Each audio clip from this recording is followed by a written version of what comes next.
الحمد لله وحده والصلاة والسلام على من لا نبي بعده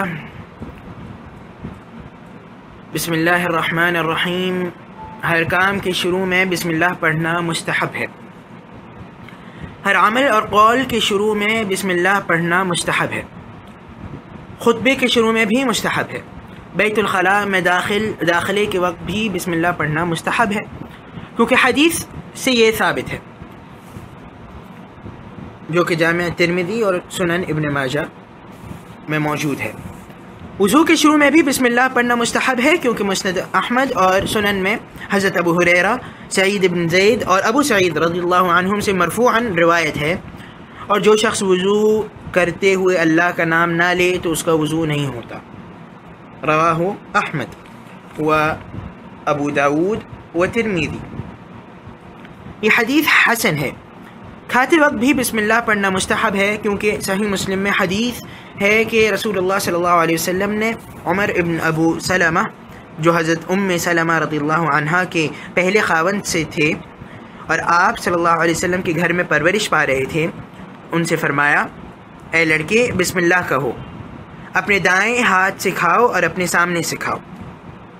رواہ البخاری۔ بعض علماء نے کھانے کے وقت بسم اللہ پڑھنے کو واجب قرار دیا ہے۔ اسی طرح بیوی سے مباشرت کے وقت بھی بسم اللہ پڑھنا مستحب ہے، کیونکہ صحیحین میں ابن عباس رضی اللہ عنہما سے روایت ہے کہ رسول اللہ صلی اللہ علیہ وسلم نے فرمایا، جب ان میں سے کوئی اپنی بیوی سے ہم بستری کے وقت یہ دعا پڑھ لے، اللہ کے نام سے، اے اللہ تو ہم دونوں کو شیطان سے بچا، اور جو اولاد تو ہمیں عطا فرمائے اسے بھی شیطان سے بچا، لہذا اگر اس سے ہم بستری سے حمل قرار پائے تو اس پیدا ہونے والے بچے کو شیطان کبھی بھی نقصان نہ پہنچا سکے گا۔ بسم اللہ اللہم جنبنا الشیطان وجنب الشیطان ما رزقتنا۔ بسم اللہ کی با کا تعلق اسم سے ہے یا فعل سے؟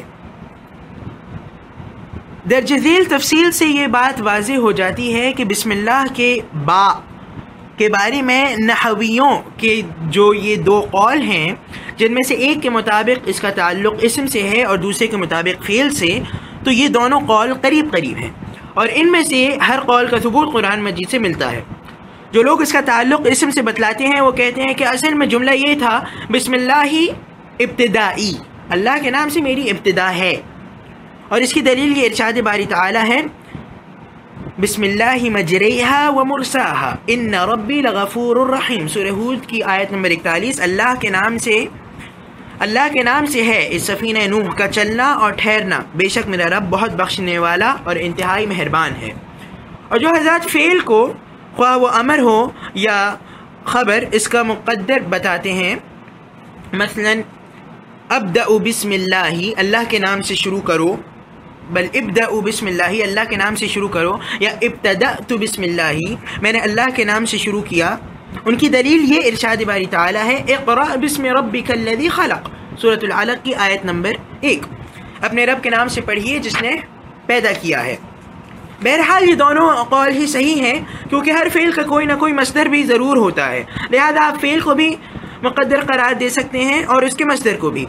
مصدر اسی فعل کا ہوگا جس کا آپ نے پہلے نام لیا ہوگا، لہذا کھڑا ہونا یا بیٹھنا، کھانا ہو یا پینا یا قراءت کرنا، وضو کرنا یا نماز پڑھنا، ان سب کاموں کے شروع میں خیر و برکت حاصل کرنے کے لیے، ان کی تکمیل کی مدد چاہنے کے لیے اور ان کی قبولیت کے لیے حکم شریعت یہ ہے کہ اللہ تعالیٰ کا نام لیا جائے۔ واللہ اعلم۔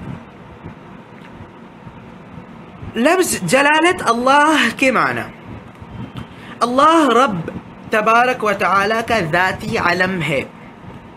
بیان کیا جاتا ہے کہ یہی اسم اعظم ہے، اس لیے کہ تمام اچھی صفات کے ساتھ اسی اسم پاک کو موصوف قرار دیا جاتا ہے، جیسا کہ ارشاد باری تعالی ہے، هو اللہ الذی لا الہ الا هو عالم الغیب والشہادۃ هو الرحمن الرحیم هو اللہ الذی لا الہ الا هو الملک القدوس السلام المؤمن المہیمن العزیز الجبار المتکبر سبحان اللہ عما عما يشركون هو الله الخالق البارئ المصور له الأسماء الحسنى يسبح له ما في السماوات والأرض وهو العزيز الحكيم. سورہ حشر کی آیت نمبر 22، 23 اور 24. وہی اللہ ہے جس کے سوا کوئی معبود نہیں، وہ پوشیدہ اور ظاہر کا جاننے والا ہے، وہ بڑا مہربان نہایت رحم والا ہے. وہی اللہ ہے جس کے سوا کوئی عبادت کے لائق نہیں، وہ بادشاہ ہے نہایت پاک ہر عیب سے، سلامتی والا، امن دینے والا، نگہبان، غالب، زبردست، بڑائی والا. اللہ ان لوگوں کے شریک مقرر کرنے سے پاک ہے. وہی اللہ تمام مخلوقات کا خالق، ایجاد و اختراع کرنے والا، صورتیں بنانے والا. اس کے سب اچھے سے اچھے نام ہیں. جتنی چیزیں آسمانوں اور زمینوں میں ہیں سب اس کی تسبیح کرتی ہیں، اور وہ غالب ہے، خوب حکمت والا ہے. ان آیات میں باقی تمام اسماء کو اللہ تعالیٰ کی صفات کے طور پر بیان کیا گیا ہے، جیسا کہ ارشاد باری تعالیٰ ہے وَلِلَّهِ الْأَسْمَاءُ الْحُسْنَى فَادْعُوهُ بِهَا، سورۃ الاعراف آیت نمبر 180. اور اللہ کے لیے تو سب اچھے سے اچھے نام ہیں، تو اس کو اس کے ناموں سے پکارا کرو. اور فرمایا قُلِ ادْعُوا اللَّهَ أَوِ ادْعُوا الرَّحْمَنَ أَيَّمَّا تَدْعُوا فَلَهُ الْأَسْمَاءُ الْحُسْنَى. سورہ بنی اسرائیل کی آیت نمبر 110. کہہ دیجئے کہ تم اللہ کو اللہ کے نام سے پکارو یا رحمان کے نام، جس نام سے پکارو اس کے سب نام اچھے سے اچھے ہیں. صحیح بخاری و مسلم میں حضرت ابو ہریرہ رضی اللہ عنہ سے روایت ہے کہ رسول اللہ صلی اللہ علیہ وسلم نے فرمایا بے شک اللہ تعالیٰ کے 99 یعنی ایک کم 100 نام ہیں جو انہیں یاد کر لے گا وہ جنت میں داخل ہوگا. رواہ البخاری. ترمذی اور ابن ماجہ کی روایت میں ناموں کی تفصیل بھی آئی ہے. ان دونوں کتابوں کی روایتوں میں بیان کیے گئے اسماء حسنہ میں کچھ کمی زیادتی بھی ہے. الرحمن الرحیم کی تفسیر. الرحمن الرحیم بڑا مہربان نہایت رحم والا. یہ دونوں نام رحمت سے مشتق ہیں اور دونوں مبالغے کے صیغے ہیں. رحمان میں رحیم کی نسبت زیادہ مبالغہ ہے. ابن جریر رحمہ اللہ کے کلام سے تو معلوم ہوتا ہے کہ اس پر تمام مفسرین کا اتفاق ہے. قرطبی رحمہ اللہ کہتے ہیں کہ ابن حسار نے کہا ہے اس اسم کے مشتق ہونے کی دلیل وہ حدیث ہے جسے امام ترمذی نے عبد الرحمن ابن عوف رضی اللہ عنہ سے روایت کیا اور اسے صحیح قرار دیا ہے کہ رسول اللہ صلی اللہ علیہ وسلم نے فرمایا اللہ تبارک و تعالی ارشاد فرماتا ہے کہ میں اللہ ہوں، میں رحمان ہوں، میں نے رحیم کو پیدا کیا اور اپنے نام سے اس کے نام کو مشتق کیا ہے. جس نے اسے ملایا میں اسے ملاؤں گا اور جس نے اسے توڑا میں بھی اسے توڑ دوں گا. رواہ الترمذی وابن حبان. یہ حدیث واضح دلیل ہے کہ اسم پاک مشتق ہے. کفار عرب کا اس پاک الرحمن سے انکار کرنا اللہ تعالیٰ کے بارے میں ان کی جہالت کی وجہ سے تھا. قرطبی رحمہ اللہ کہتے ہیں کہ یہ بھی بیان کیا گیا ہے کہ رحمان اور رحیم کا ایک ہی معنی ہے، جس طرح ندمان اور ندیم کا ایک ہی معنی ہے. یہ قول ابو عبید کا ہے. یہ قول ابو عبید کا ہے کہ ایک قول یہ بھی ہے کہ فعلان کا صیغہ فعیل کی طرح نہیں ہے، کیونکہ فعلان کے صیغے میں مبالغہ ضرور ہوتا ہے، جیسے رجل غضبان اس شخص کو کہتے ہیں جو شدید غصے میں ہو، مگر فعیل کا صیغہ فاعل مفعول کے معنی میں بھی آتا ہے اور اس صورت میں اس میں مبالغہ نہیں ہوتا. ابو علی فارسی کہتے ہیں کہ رحمان عام اسم ہے جو رحمت کی تمام قسموں کو شامل ہے اور یہ صرف اللہ تعالیٰ کے لیے خاص ہے، اور رحیم صرف مومنوں کی مناسبت سے ہے. ارشاد باری تعالیٰ ہے وَكَانَ بِالْمُؤْمِنِينَ رَحِيمًا، اور اللہ مومنوں پر مہربان ہے. سورۃ الاحزاب آیت نمبر 43. ابن عباس رضی اللہ عنہما فرماتے ہیں کہ یہ دونوں نام رحمت و رحم والے ہیں اور ایک میں دوسرے سے زیادہ رحمت اور رحم ہے. ابن جریر نے اپنی سند کے ساتھ بیان کیا ہے کہ عرزمی کہتے ہیں کہ الرحمن کے معنی ہے تمام مخلوق پر رحم فرمانے والا، اور الرحیم کے معنی ہے مؤمنوں پر رحم فرمانے والا. مفسرین بیان کرتے ہیں کہ اسی لیے اس نے فرمایا ثم استوى على العرش الرحمن، پھر وہ عرش پر مستوی ہوا وہی رحمان ہے، اور فرمایا الرحمن على العرش استوى، سورۃ طٰہٰ کی آیت نمبر 5، وہ رحمان ہے عرش پر مستوی ہے. ان آیات میں مستوی ہونے کا ذکر اسم پاک الرحمن کے ساتھ فرمایا تاکہ یہ نام تمام مخلوق کو اپنی رحمت میں شامل کر سکے، اور مومنوں کے لیے فرمایا وَكَانَ بِالْمُؤْمِنِينَ رَحِيمًا، سورۃ الاحزاب آیت نمبر 43، اور اللہ مومنوں پر بہت رحمت کرنے والا ہے۔ یعنی مومنوں کے ذکر کے حوالے سے بطور خاص اسم پاک رحیم کو ذکر فرمایا ہے۔ اس سے معلوم ہوا کہ الرحمن میں الرحیم کی نسبت زیادہ مبالغہ ہے، کیونکہ اس میں دونوں جہانوں اور تمام مخلوق کے لیے عموم ہے، جبکہ الرحیم مومنوں کے ساتھ خاص ہے۔ لیکن ایک حدیث میں مذکور ایک دعا میں یہ لفظ بھی آئے ہیں رحمان الدنیا والآخرتی ورحیمہما، اے دنیا و آخرت کے رحمان و رحیم۔ اللہ تعالیٰ کے اسم پاک رحمان بھی اللہ تعالیٰ ہی کے ساتھ مخصوص ہے، اس کے سوا کسی اور کو اس نام کے ساتھ موسوم نہیں کیا جا سکتا، جیسا کہ ارشاد باری تعالیٰ ہے قُلِ ادْعُوا اللَّهَ أَوِ ادْعُوا الرَّحْمَنَ أَيَّمَّا تَدْعُوا فَلَهُ الْأَسْمَاءُ الْحُسْنَى، سورہ بنی اسرائیل آیت نمبر 110۔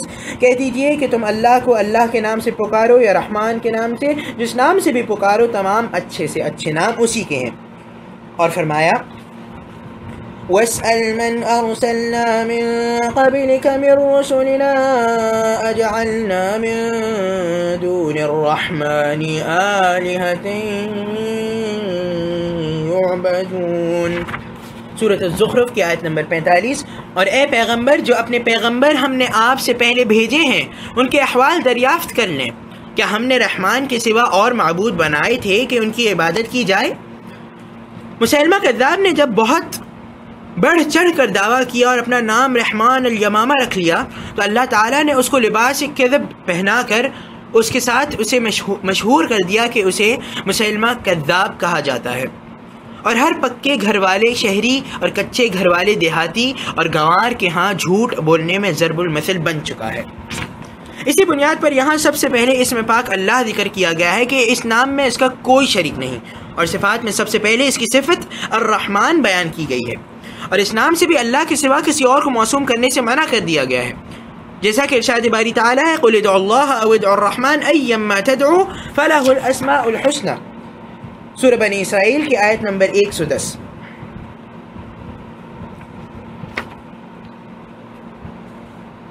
کہہ دیجئے کہ تم اللہ کو اللہ کے نام سے پکارو یا رحمان کے نام سے، جس کے نام سے بھی پکارو تمام اچھے سے اچھے نام اسی کے۔ مسلمہ نے اپنے آپ کو اس نام سے موسوم کیا تو یہ اس کی بدترین جرت تھی، اس کے گمراہ ساتھیوں کے سوا اس کی اس بات کو کسی اور نے قبول نہیں کیا تھا۔ رحیم کی صفت کے ساتھ اللہ تعالیٰ نے دوسروں کو بھی موصوف قرار دیا ہے، مثلا ارشاد باری تعالیٰ ہے لَقَدْ جَاءَكُمْ رَسُولٌ مِّنْ أَنفُسِكُمْ عَزِيزٌ عَلَيْهِ مَا عَنِتُّمْ حَرِيصٌ عَلَيْكُمْ بِالْمُؤْمِنِينَ رَءُوفٌ رَحِيمٌ، سورۃ التوبہ کی آیت نمبر 128۔ لوگو، یقیناً تمہارے پاس تمہیں میں سے ایک پیغمبر آئے ہیں، تمہاری تکلیف ان پر گراں گزرتی ہے اور وہ تمہاری بھلائی کے بہت خواہش مند ہیں، اور مومنوں پر نہایت شفقت کرنے والے اور مہربان ہیں۔ اسی طرح اس نے اپنے بعض دیگر اسماء کے ساتھ بھی دوسروں کو موصوف قرار دیا ہے، مثلا ارشاد باری تعالیٰ ہے اِنَّا خَلَقْنَا الْإِنسَانَ مِن نُطْفَةٍ أَمْشَاجٍ نَبْتَلِيهِ فَجَعَلْنَاهُ سَمِيعًا بَصِيرًا، سورۃ الدہر آیت نمبر 2۔ بے شک ہم نے انسان کو مخلوط نطفے سے پیدا کیا تاکہ اسے آزمائیں تو ہم نے اس کو سننے دیکھنے والا بنایا۔ اس آیت میں انسان کے لیے بھی سمیع و بصیر کے الفاظ استعمال کیے گئے ہیں۔ حاصل کلام یہ ہے کہ اللہ تعالیٰ کے کچھ اسماء گرامی ایسے ہیں جن سے غیر اللہ کو بھی موسوم قرار دیا جا سکتا ہے، اور کچھ ایسے ہیں جن کے ساتھ غیر اللہ کو موسوم قرار نہیں دیا جا سکتا کیونکہ وہ اسی کی ذات گرامی کے لیے مخصوص ہے، مثلا اللہ، رحمان، خالق اور رازق وغیرہ۔ یہی وجہ ہے کہ اس مقام پر اللہ تعالیٰ نے پہلے اپنے اسم پاک اللہ کا ذکر کیا، پھر اس کی صفت رحمان بیان فرمائی، کیونکہ یہ رحیم کی نسبت زیادہ خاص اور زیادہ معروف ہے، اور قاعدہ یہ ہے کہ سب سے پہلے اس نام کو ذکر کیا جاتا ہے جو افضل اور اشرف ہوتا ہے۔ یہی وجہ ہے کہ یہاں سب سے پہلے اس نام سے آغاز کیا جو سب سے زیادہ خاص تھا، پھر اسے ذکر کیا جس سے قدر کم خاص تھا۔